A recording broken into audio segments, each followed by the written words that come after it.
Welcome to the Beyond the Blueprint podcast. My name is Jayme Burdish, marketing coordinator for the Staenberg Group. I'm here with Darren and Taylor. To get us kicked off, Darren, why don't you tell us a little bit about what you do here at the Staenberg Group? Yeah, my name's Darren Ridenour.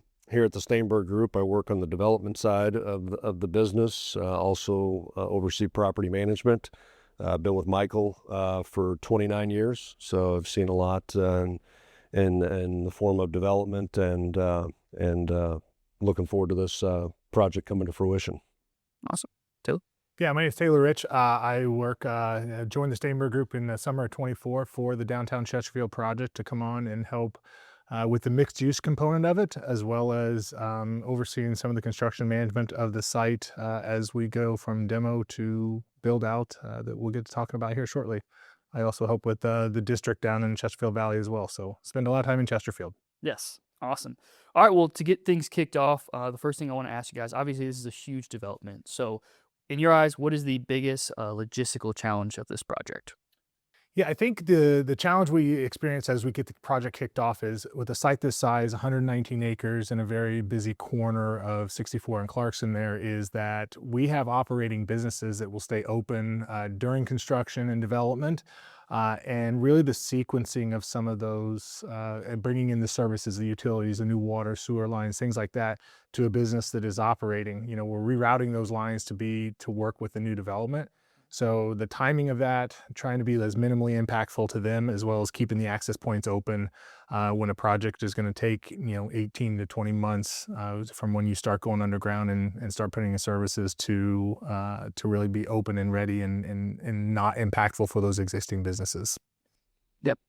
And I think just from a development standpoint, just the sheer volume of correspondence that goes into a development of this size between ourselves and the governing agencies, the utility companies, making sure that we're accounting for everything that we need to account for.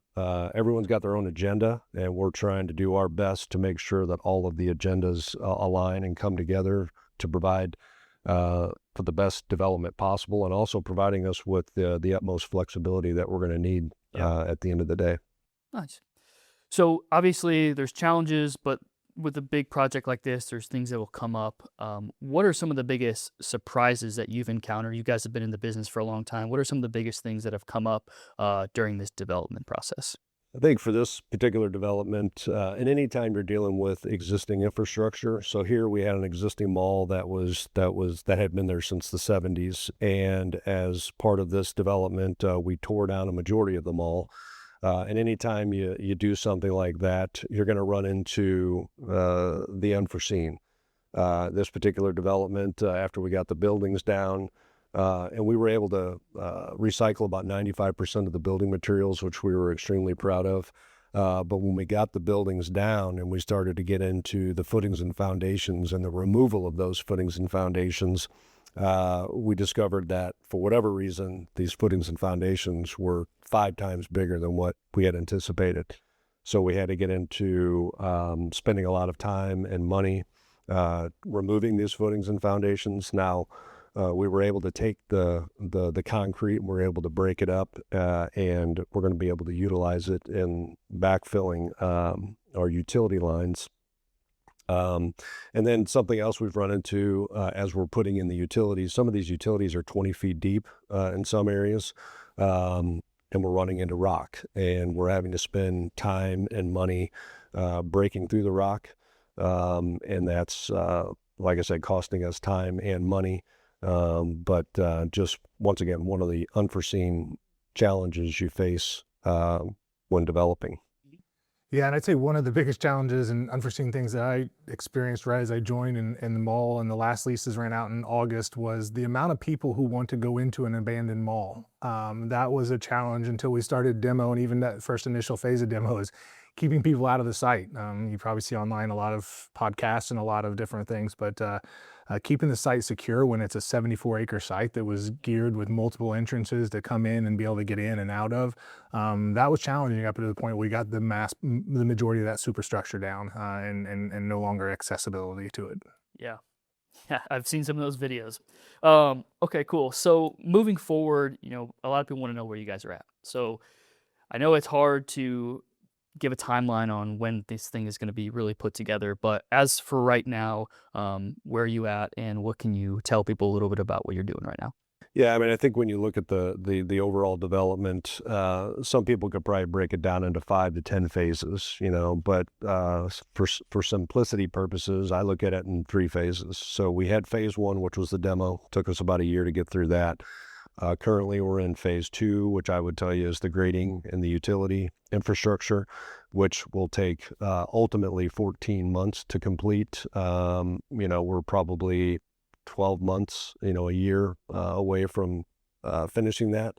And then we'll get into phase 3, which will be the road infrastructure, the road network system that we're going to construct as part of the development. And ultimately, we'll have a 3-acre park in the middle of the development, surrounded by what will be multifamily with first floor retail. And we're going to, slowly develop that park into its ultimate build out, but we'll have an initial phase associated with the park as well. Nice. Okay. So, and it's really important, obviously, when you guys are doing this job and putting these things together to make it last a long time. So, what goes into the process of building this kind of development that makes it last 50, 100 years down the road? Yeah, I mean, when you look at a project of this size, and truthfully, this is the first project of this size that we've done as an organization, and we're dealing with the utility companies primarily to make sure that we're sizing everything for the ultimate build out. Are we going to need everything that we're putting in today, year 1, year 5, year 10? No. But we're going to need it year 15, year 20 when the ultimate build out comes to fruition. So we're working with the utility companies on sizing of electric and water and sewer, and making sure that we have the capacity at the end of the day to service what could be 6 to 7 million square feet of development. Yeah, and if you look, I think at the park that Darren had mentioned previously, and really the infrastructure around that, if you can imagine, as we come in today and we're putting in hundreds of street trees every 50 feet with inside the park, and, the lighting, the accessibility with the benches and bike racks and different things, and then the park in itself, a 3.3 acre park, for equivalency is a high school soccer field with an 8-lane track around it. This is a massive green space in a really dense urban area that we've done. So if you look at 25 years and 50 years from now, and imagine the tree growth, the bushes, the shrubs, the landscaping they put in 50 years from now, big oak trees, big, maple trees, things like that. I think that's really setting that foundation for, as the development grows around it with vertical construction, you're also having this organic green space within the development that continues to grow and show the depth and the length of time this has been there. So fast forward 25, 50 years, it's going to be a really cool, walkable downtown that you don't see in some of the suburban areas in St. Louis right now. Yeah. So in regards to some of the phases and the milestones, what are you guys most excited about when we're moving forward? Like, what are you looking forward to most about the milestones, and when are those things going to happen?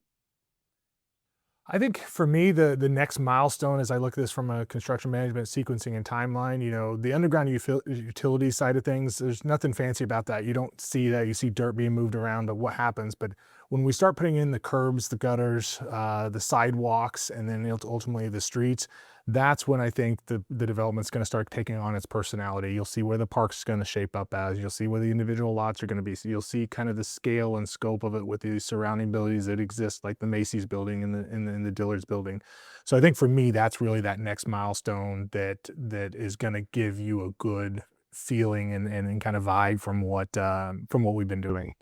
Yeah, and I think, as far as the development as a whole, the next biggest milestone for me is going to be the first sale of a lot to a developer, somebody who's going to come in and do a hotel or multifamily. And the reason being is then others will start to see that vision that we've been seeing for years. It'll start to come to fruition when that first sale occurs. Yeah. I'm gonna go off script a little bit here, but what is that vision that you talked about in both your guys' eyes? Like, what is the vision of downtown Chesterfield? Yeah, I mean, I think, it's really just the ultimate build out of what would be I'll call it a mini downtown. This is going to be high rise, more urban development, with a lot of activity associated with it, from morning, afternoon until evening, especially around the weekends. The activation of this park is going to be a key part of that. So that's kind of what I think of when I envision downtown Chesterfield.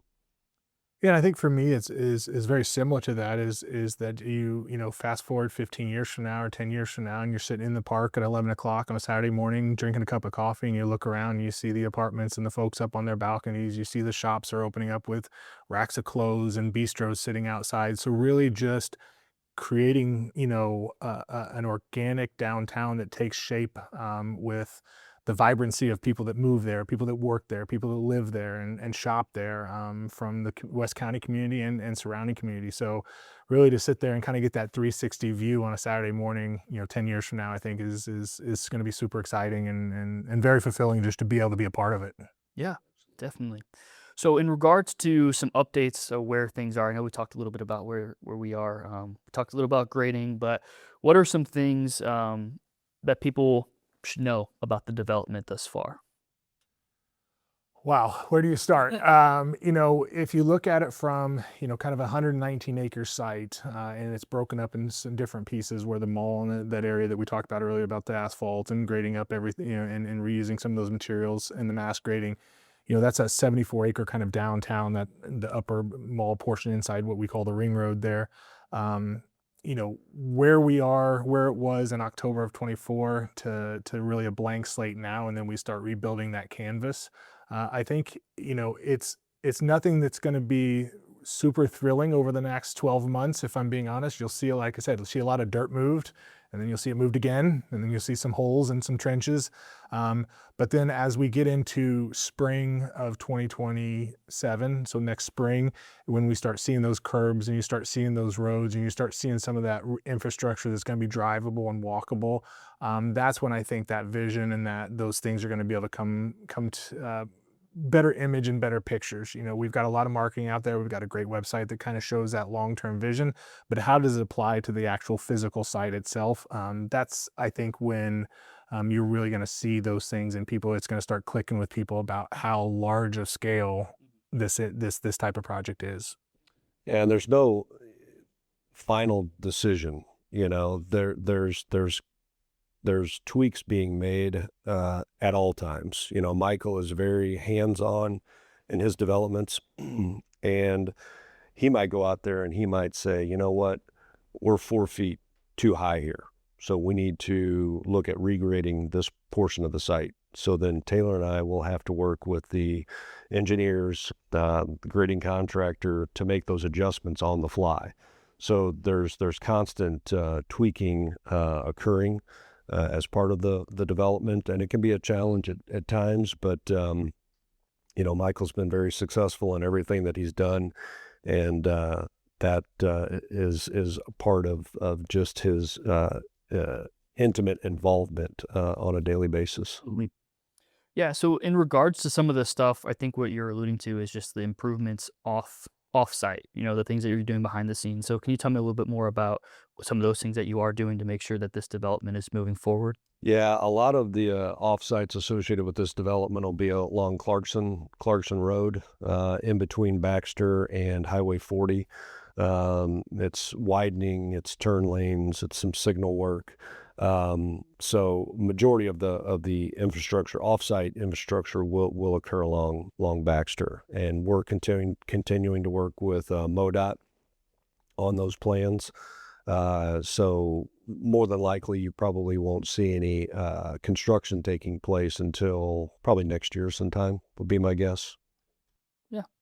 So to finalize, I would just wrap up with one question. I've been asking Tim and Michael this, but in about 10 years from now, when things are, settled in and really together, what do you want people to feel? How do you want to feel about this whole development?